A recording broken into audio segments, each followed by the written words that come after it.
President Bola Ahmed Tinubu has approved a fresh list of individuals granted presidential clemency and pardon under the 2025 Prerogative of Mercy.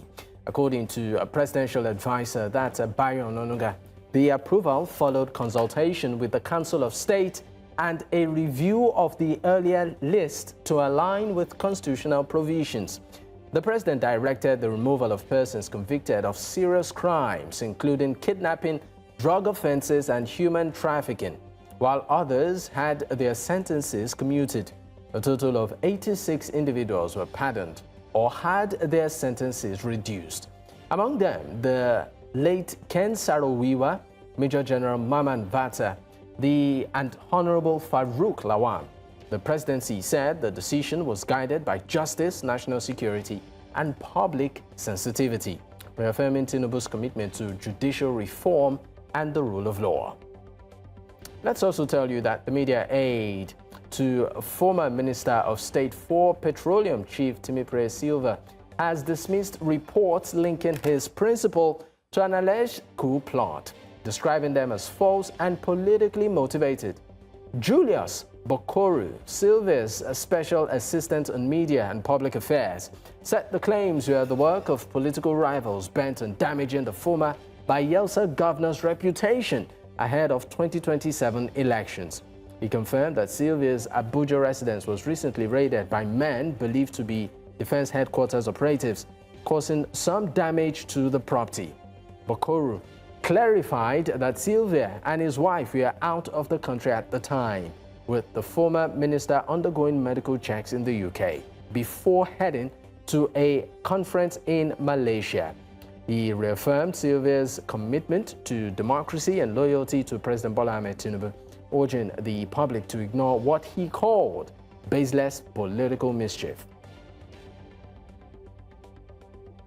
However, I focus on the program tonight. From Benin to Abeokuta, the political winds are shifting as Edo debates governance and Ogun prepares for secession.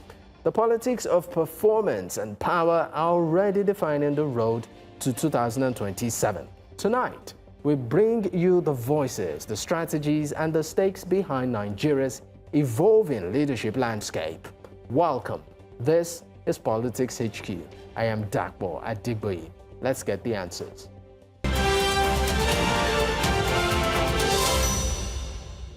We start in Edo State, a region often described as the heartbeat of Nigeria's political experimentation. Now, from institutional reforms to questions around transparency and continuity, governance in Edo remains a fascinating case study of power, progress, and political transition.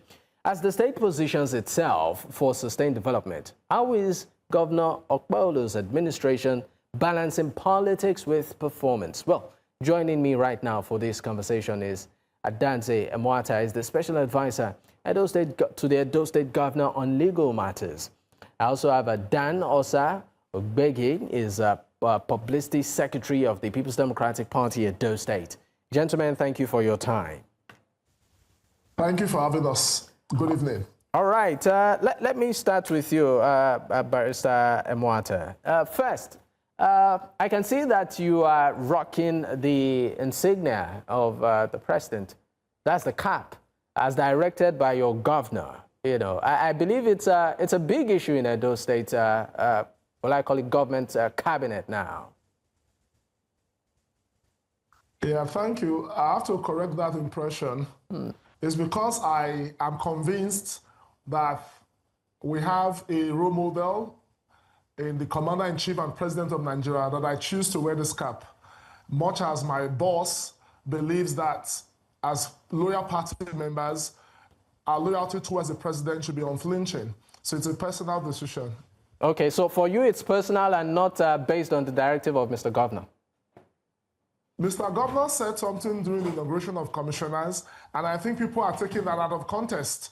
You know, it's normal for politicians to speak metaphorically. If you use that as a metaphor in saying that you should be loyal to the president, and I think that is a message and nothing more. All right. Of course, just, wanted to put that out of the way. But let's get into it. So talking about governance in Edo State, I mean, since the assumption of Governor Okpebholo, we've seen some will I call it, policies in motion, some, of course, actions there, but there are also concerns too, as regards security and even infrastructure. But let's look at security at the moment. We know that there have been efforts by the current administration to really address some of the burning issues around security, but there are still cases of kidnapping. I would like you to bring us up to speed, particularly some of the cases that, are prevalent recently. What is being done to tackle this? Thank you. I think it's a matter of strategy, and the present administration, just within the last 1 week, along with other commissioners, has appointed the commissioner in charge of security and public safety.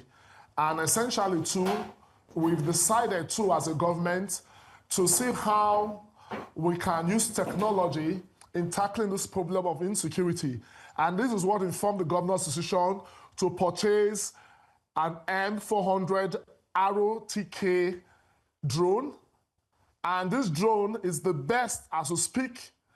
It was ordered from Pakistan, and the process of its shipment has started. It comes with 3 other drones, and they use this as an intelligence tool. 3 police officers, as I speak to you, are undergoing training in China, because most of these kidnapped victims and kidnappers, they're in terrains that vehicles cannot easily access. So having this kind of security gadgets out there, it will be easy for the police to track most of these, kidnapped victims' hideouts, so that they can be rescued and the kidnappers, neutralized. So in the days ahead, we expect some of these things to, take shape. And you don't discuss security matters on national TV, but be rest assured that the Edo State government is on top of the situation. I think in the last 1 week, we've had very successful operations. Some time ago in Okmila, remember that about 7 civil defense personnel were shot, attached to the BOA, group, cement group. And just within that period I've mentioned, 70 suspects were arrested in various hideouts. They claim to be involved in illegal mining, but these persons who claim to be miners are actually kidnappers. Some of these caves that they operate from, they put kidnapped victims. And as I mentioned, 70 of these persons have been arrested, and I assure Nigerians and those people, they will be prosecuted. And that's one problem they are even having in the Republic of Ghana. You have this problem of galamsey, illegal mining. I think it's the same situation we're having in Edo. They hide under the cloak of mining, but they're actually kidnappers. So I think the Edo State government has taken very drastic steps in conjunction with the civil defense, the police, the army. And just a week ago, a decision was taken for the state to have a security summit, which will take place in the first week of December, bringing all stakeholders together to see how we can tackle this clear and present danger of insecurity flowing from kidnap activities. All right. Still staying on security, how much of a, I call it a challenge is this? Because from time to time, even though we know that there's quite a couple of efforts from the part of the government to really nip this in the bud, it seems as if the situation appears elusive. So I would like you to sort of give a bird's eye view, even though you can't disclose security strategy, but for residents of Edo State, particularly those around border towns, because we also understand that infiltration too is a factor. What is being done? Before this present administration came on board, we had a situation where people could hardly come out or socialize. Cultism had taken over the state. Cultists now operated as an arm of government. And as such, the governor had to use first a legislative approach of sending an executive bill to the Edo State House of Assembly. And of course, it was early this year he signed that anti-cultism law that has now properly criminalized, the activities of cultists. And, that offense itself attracts the death penalty. And even more than that, if your premises is involved, such a premises will be brought down upon conviction. And previous administration had fraternized with cultists, but this present administration has given zero tolerance for court activities, because we notice that there's a causal link between the activities of kidnappers and cultists. You find that most of these kidnappers that are arrested, they belong to cult groups that sort of protect them. And as such, not just the anti-cultism law, the government also replicated the same thing with the cultism, with the anti-kidnapping legislation, which also attracts the death penalty and demolition of the property used for by kidnappers and to keep kidnapped victims. So to a very large extent, the government has created sanctions that has that element of deterrence. And even more than that, a new amendment is sought to ensure that it is not only when a court convicts, the court can actually grant an order of interim forfeiture, so that if a premises is suspected to keep cultists or even kidnap victims, or you can easily get a court order to seize such a property. Because the moment we make our states unsafe, right, unbearable for kidnappers and cultists, I think they will relocate. And that is what this present government is doing. Because you find that Edo is at the middle of Nigeria. So you have a whole lot of people coming, the huge influx. So there's that tendency for people with deviant behavior to take advantage of our situation. But we are not taking this for granted. And I think some of these issues will be addressed during our security summit along with what government has done. Of course, this present administration has provided over 100 vehicles to security agencies. They have provided motorcycles, to police, to go to terrains where vehicles cannot access. And I earlier mentioned the drone technology that is being used, which has infrared technology that operates at night and that can even notice body temperature, even in areas where the eyes cannot get to. That particular drone can tell the security agencies trying to locate, kidnap victims, where to locate these persons. Okay, I mean, interesting. It's work in progress. Interesting with this, of course, a breakthrough drone that you talk about, because there's a story of a kidnapped victim, that is trending on social media. Lucky Emokwede, who, of course, probably you're aware of this, was begging for ransom of 10 million naira to be paid because, that's what the kidnappers want. But I'll come to you on that. Let me bring into the conversation Dan Osa Ogbege, is the Publicity Secretary of the People's Democratic Party at Edo State. Dan, it's great to have you join this conversation. Thank you for your time.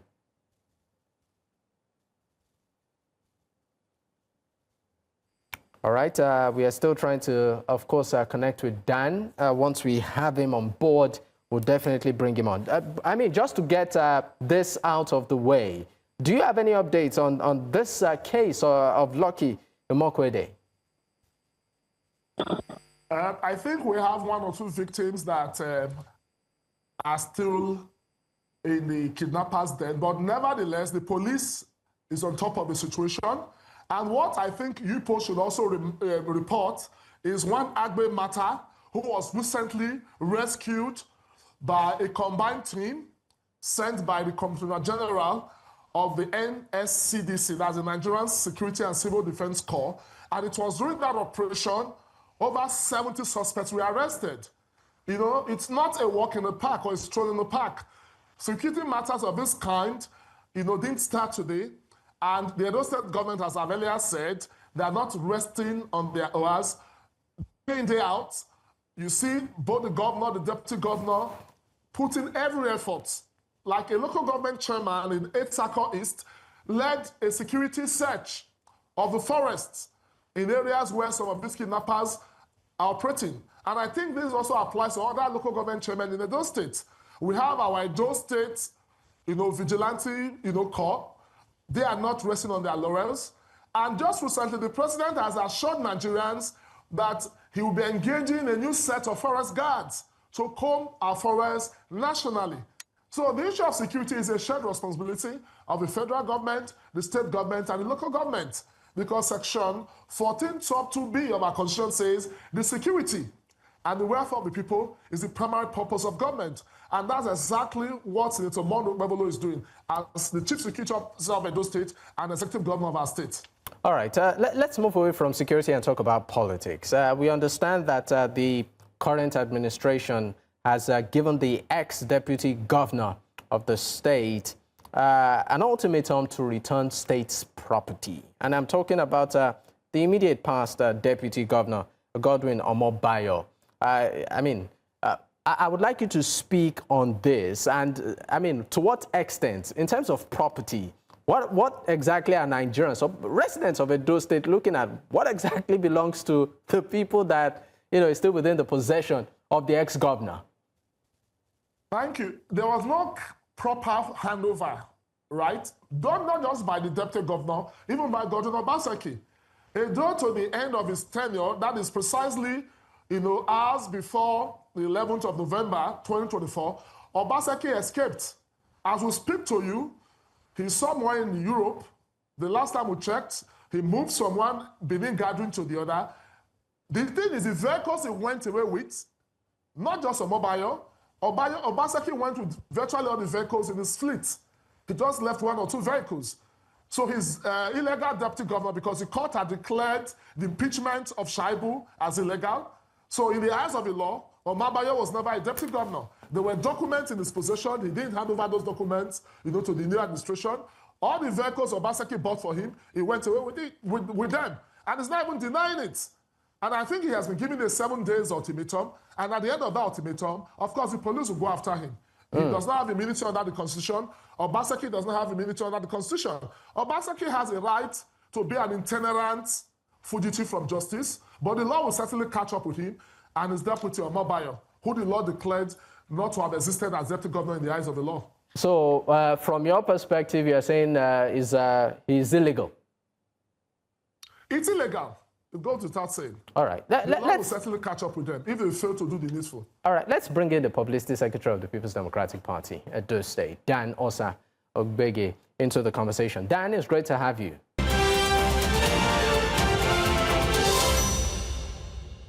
Many thanks for staying with us. It's still Politics HQ on News Central Television. I still have my guest with me, Adaze Emwanta, is the special advisor to the Edo State Governor on legal matters. Thank you for staying with me, sir. All right. You said something in your remarks. You said that from the way you put it, it appears the former governor of the state, Godwin Obaseki, seems to be on the run, according to you. And you also put it out that he has in his possession some properties that belong to the Edo State government, and you'd like him to return it. But recently the People's Democratic Party, chapter in the state actually said that the former governor is not, running from anybody or running from the state, but instead his presence in the state might even make the current administration uncomfortable. So they put it out there. I mean, this was through the former publicity secretary of the state, that's Chris Iyakare, doing, a press briefing. So I'd like you to respond to that. I mean, the PDP in the state is saying, no, you know what, the former governor is not on the run. If you need him, you would write to him. You would formally let him know that you need his presence, whether it's the government, whether it's EFCC or ICPC, he will make himself available. So I want to ask, has any formal letter been written to the former governor to call his attention? As I speak to you, he's under investigation by the EFCC, right? Because when he was in government, with the help of consultants, he looted the patrimony of Edo people. I just give you a simple example of that looting that took place. Stella Obasanjo Hospital, which was to be renovated by Obaseki, he spent 967 million naira as consultancy fee for a renovation. That's close to 1 billion naira. I served in that government of Obaseki as a member of one of the bodies that looked at documents. I raised an audit alarm. You wanted to buy a software license that will last for 1 year for 1.5 billion. A software license that will last for a year for 1.5 billion. Made. So that, why is he running? He knows that anytime he comes into Nigeria, because he escaped on the eve of the inauguration of this present government, he went abroad. Since that time, nobody has seen him until recently. He's moving from one Benin group to the other with his wife. And I think he's punishing his wife, the former first lady. She looks like an Iyeki, what the people will call market women. You know, you are stressing that woman. So for us, Obaseki has a case to answer in Nigeria. It does not matter how long. But as the current, sorry, please, just to get this also in perspective, has the current administration formally written to him that we need your presence to answer some questions? No, there's a report before the EFCC. It is not the duty of the president's administration. Even as I speak to you, the House of Assembly is investigating the Museum of West Africa Arts. Initially, it was called the Adaze Museum of West Africa Arts. He now transformed it into a business for his friends. Edo State government invested 3.8 billion naira. We provided the premises, whose value is over 5 billion. And you are now saying that Edo State government does not have a single stake in that business. Radisson Hotel, Edo State invested close to 30 billion naira. But from what they submitted to us as their handover documents, you know, through third parties, was that Edo State had a part-through 20% stake in a business that only Edo State government is funding. And as we speak to you, a project that he claimed that was to be commissioned is still less than 70% ready. So we want to know, because Tilbury House Limited, that Obaseki registered as a company that claims to be the owner of Radisson, was registered May 2024, just less than 6 months before Obaseki left government. I mean, it was a case of clear state capture. I would believe that the reason why Obaseki is abroad as a fugitive from justice, he knows whenever he comes to Nigeria, the EFCC will prosecute him for the highest political haste in the history of Nigeria. We are talking of billions of naira, and that's the money he uses to globetrot, and those state taxpayers' money. And I pity the many people receiving him abroad who have refused to ask him simple questions. Why are you not in Nigeria to answer to the anti-corruption charges that the EFCC has against you? And that is what we are saying. The level of impunity by a person who occupied the high office of governor of a state. So why is he running from Nigeria? He was in Lagos. He had his business Afro-Invest. He has now abandoned Afro-Invest. All the monies that he stole, part of the money he used to build houses of Afro-Invest in Maitama, in Abuja, in Lagos. He has abandoned all these investments and is hiding in Europe. I mean, even the People's Democratic Party still went further to say that some of these projects that maybe, just maybe, were started and maybe not just completed by the previous administration seem to be abandoned by the current administration. Isn't government a continuum? No, you get it wrong. A project that you collected so much and there's nothing to show for it. These two projects, Edo State government under Okpebolo did not stop them from what they have been doing. In the past 1 year, they have been doing work, but no results. It's like in the middle of, these projects are in the middle of nowhere. Nobody has issued a no work order. Nobody stopped anybody from doing anything. But yet, okay, look at Stella Obasanjo, for instance. He invited the former president, in whose honor that hospital was named, when that hospital was built in 2005 by the former administration of Lucky Gbinevio. Do you know that he invited Obasanjo to a commission an uncompleted hospital? As we speak, as I told you earlier, I said 967 million naira was given to somebody as consultancy fees, close to 1 billion naira. But as we speak, that place is not yet complete. Nobody has prevented them from doing the work. They collected this money, diverted this money to Europe, and that is why Obaseki is in Europe. And I think the EFCC should use the Interpol to bring back Godwin Obaseki to Edo State to answer to the corruption charges he has. That's the only way we can be seen to be fighting corruption.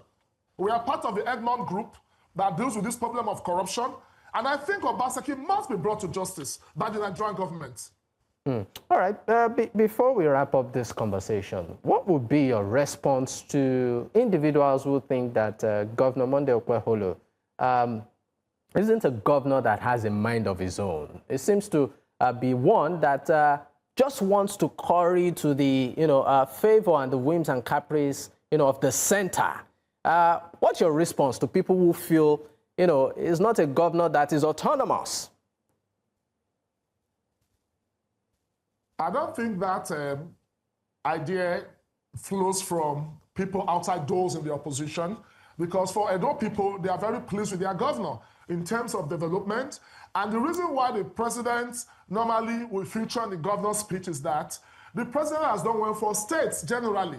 The allocations we get is such that we have enough resources to work, and it is worth commending what the president has done so far for Nigerians by ensuring that the subnationals have enough resources to carry out projects, I mean, it's worth commending. It's a commendable thing. So if the governor says that, oh, I know people should support President Tinubu and all of that, it's because he appreciates what the president is doing. Look at the Naira. The Naira has improved. Look at the economy. You know, students now have access to loan under the Now Fund program. You know, you see that Nigeria is gradually picking up, and we'll get there certainly. So having a leader like President Bola Ahmed Tinubu, you know, on the saddle, we are sure of getting to our Eldorado. So if the governor of Edo believes in the president, it flows from one fact that in every house there's a father. In the Nigerian project, President Tinubu is the father, and whenever the governor commends him, it is not out of hero worship, it's out of personal conviction. All right. And the governor has done so well as the executive governor of Edo State. All right. And Edo people and bookmakers at the appropriate time will... All right, thank you very much. ...assessing his administration. He has not done 1 year, but his 1 thank you year very is much. more Thank than you. 4 years. Thank you very much, Adaze Emwanta, Special Advisor to the Edo State Governor on Legal Matters. Thank you once again for your time.